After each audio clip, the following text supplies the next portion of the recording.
બાળ મિત્રો, આપ સર્વે મિત્રોનું હાર્દિક સ્વાગત છે આપણી યુટ્યુબ ચેનલ એવી ગુરુ જ્ઞાન શાળાની અંદર। તો બાળ મિત્રો, આજના વિડીયોની અંદર આજે આપણે ધોરણ 3 વિષય પર્યાવરણ વિષય એટલે કે જે આપણો આસપાસ વિષય છે એની અંદર જે તમારું 8મું ચેપ્ટર છે ફરાર, એ ચેપ્ટરનું આજે આપણે સ્વ અધ્યયન પોથીનું સંપૂર્ણ સોલ્યુશન આજે આ વિડીયોની અંદર જોવાના છીએ। તો વિડીયોને તમારે છેલ્લે સુધી પૂરેપૂરો સ્કીપ કર્યા વગર જોવાનો છે। અને વાલા મિત્રો, જો તમે ચેનલ ઉપર નવા હોય તો ચેનલને અચૂકથી સબસ્ક્રાઈબ કરી દેવાની છે।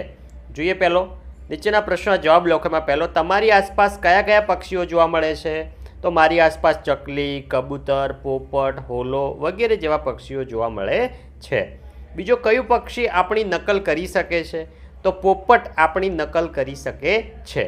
જે છે, તમે ચકલીનો માળો ક્યાં ક્યાં જોયો છે? તો અમે ચકલીનો માળો ઝાડ પર, ઘરમાં, ચકલીના ઘરમાં જોવા મળે છે।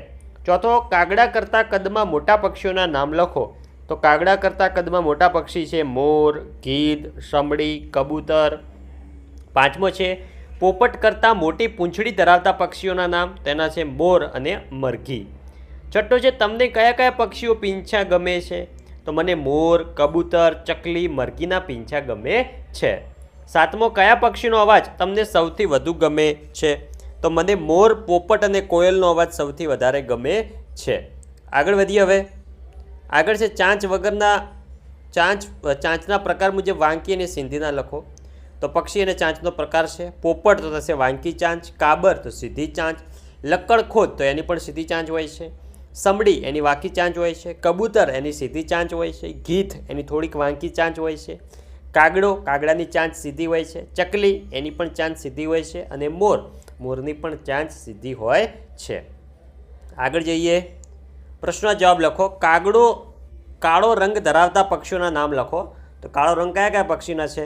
તો કાગડો, કોયલ, કાકા કૌવા, સમડી। પછી જે પાળી શકાય તેવા પક્ષીઓના નામ, તેમાં છે કબૂતર, ચકલી, પોપટ, મોર। બીજું છે, તમારી આસપાસ જોવા મળતા વાંકી ચાંચવાળા પક્ષીઓના નામ લખો। તેમાં આવશે પોપટ, ગીધ, સમડી અને બાજ। ચોથો, તમારી આસપાસ જોવા મળતા સીધી ચાંચવાળા પક્ષીઓના નામ લખો। તો આવશે કબૂતર, ચકલી, હોલો અને મોર।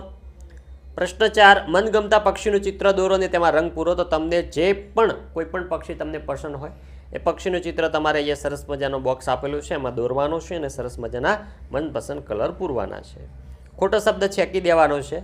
તો પોપટને ખાલી જગ્યા ભાવે છે તો એમાં કીડા છેકાઈ જશે, શું આવશે? મરચાં ભાવે છે। બીજો, લક્કડખોદ લાકડીને ખોદીને ઘર બનાવે છે, તેમાં કાપીને જે છે એ મિત્રો છેકાઈ જશે। ત્રીજો, પોપટની ચાંચ વાંકી છે, તેમાં કાગડાની જે છે એ મિત્રો છેકાઈ જશે।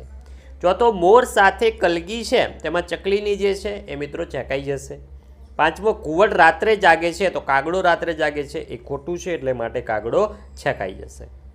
પ્રશ્ન 6, મને ઓળખો। મારો અવાજ સુંદર છે તો આવશે કોયલ। બીજો, મારો અવાજ કઠોર છે તો આવશે કાગડો।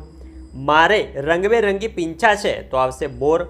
હું ગંદકી સાફ કરું છું અને ખૂબ ઊંચે ઉડું છું તો આવશે ગીધ। હું પાંદડા સીવીને માળો બનાવું છું તો આવશે દરજીડો।